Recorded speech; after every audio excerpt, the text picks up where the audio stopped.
During a meeting earlier today with NATO Secretary General Mark Rutte at the White House just moments ago, President Trump addressed speculation amid reports stating that the U.S. might consider sending powerful long-range weapons to Ukraine. The problem with the Tomahawk that a lot of people don't know, it'll take a minimum of 6 months, usually a year, to learn how to use them. They're highly complex. So the only way a Tomahawk is going to be shot is if we shot it, and we're not going to do that. Joining us now to discuss NATO Secretary General Mark Rutte. Secretary General, thanks for joining us. So President Trump also announced that he's canceled his meeting with Putin. He didn't have a good feeling about it. How do you feel your meeting went with the president? It was a very good meeting. The president, since he came into office in February, in February, he started to have a dialogue with President Putin. And I think he was the only one who really could open up that channel of communication. He has always been in very close contact with President Zelensky. And what he said last Friday and Sunday, which is basically telling the two parties, the Russians and the Ukrainians, stop where you are, was exactly right. And we know that the Ukrainians want to play ball. And it seems with the Russians that a little bit of more pressure is needed to get them there. And I think what happened today, the sanctions on oil companies will help. President Trump seemed to suggest, and I'm putting words in his mouth, but he seemed to suggest he's sick of Putin lying to him. I mean, that's in not so many words. That's what he said. He said something like, speaking of honesty, you talk to Putin and he says one thing and then it's not matched with action. This, of course, is what Putin has been doing for years in terms of people trying to end this war. I wonder if you think these current sanctions will be enough to ratchet up the pressure to convince Putin to stop, or even more sanctions are needed. Well, maybe in itself it is important, but let's see what happens. But we have seen in the recent past, when it came to Alaska happened when the president decided to put secondary tariffs on India. We saw the phone call last week that happened when the president started to contemplate, yes or no, sending Tomahawk missiles into Ukraine. So it means you can change Putin's calculus. You can change his way how he wants to end the war. And I think what we discussed today, and the president and I are in complete agreement on this, sustained pressure is needed. The Europeans doing more and more here, which is important. Today, the 19th sanction package by the Europeans being announced. So collectively, we have step by step get the Russians to the table. And of course, the Ukrainians who already said they want to sit down. I certainly see how you can argue that President Trump has upped the pressure on Putin with the sanctions on India, the secondary sanctions, and also today, the oil sanctions. But where is the evidence that Putin has changed any of his behavior?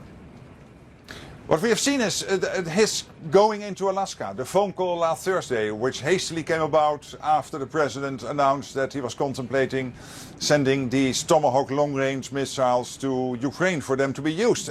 Yes or no, not yet decided, but it was something he contemplated, he pondered to do. And you see, therefore, that when Putin feels under threat, that he feels things are moving in the wrong direction, that he then starts to react and act. When the president said Russia is a paper tiger, it was the Russians who said, no, we are not a paper tiger, we are a bear, which of course is silly because a bear is easily recognizable. You don't have to explain it to anyone. So all of this shows that they are not on a sure footing, the Russians, and the economy is not doing well.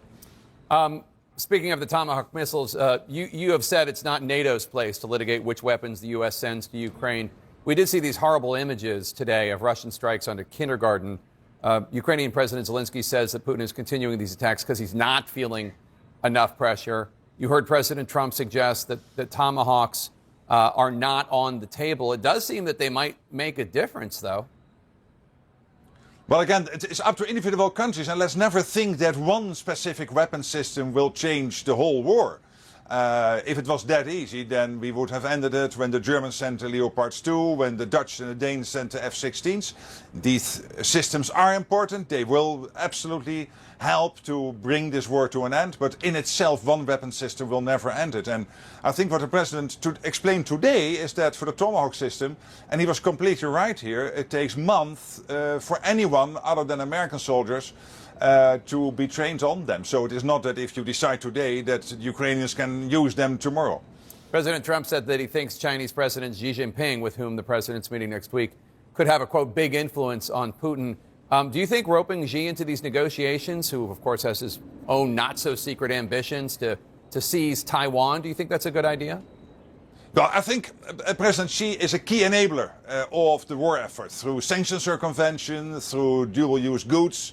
The Chinese deliver into Ukraine. They work together with North Korea, with Iran, supporting the war effort. And to your point of Taiwan, we all know that the old thinking that you have the Euro-Atlantic, NATO, and then you have the Indo-Pacific and they are totally separate, that is really old thinking. We know that these theaters are more and more interconnected. So the President of the United States sitting down with the General Secretary of the Communist Party of China next week is important. And I'm absolutely convinced, and the President said so much in the presser this afternoon, that Russia and Ukraine will be on the table.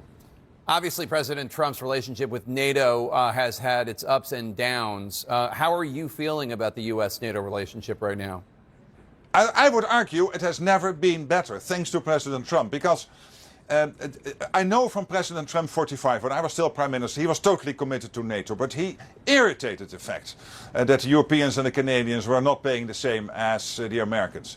At the NATO summit in The Hague, we collectively decided to move to 5%, including 3.5% spent on the core defense spending. That equalizes what the Europeans and Canada are doing with what the United States is spending. So since Eisenhower, so over 70 years, this has been a big pebble in the shoe, a big irritant in the relationship within NATO. President Trump, I think, had one of his biggest foreign policy successes at that NATO summit in The Hague, convincing the other 31 to collectively move to this 5%. And you see it today, the Europeans stepping up when it comes to weapons into Ukraine, buying from America, when it comes to coming together, discussing whatever they can do in terms of security assurances for Ukraine, post a ceasefire / a peace deal. This is all evidence. Europeans are stepping up under President Trump's leadership. NATO Secretary General Mark Rutte, thank you so much. Appreciate it, sir. We're just minutes away. Thank you so much.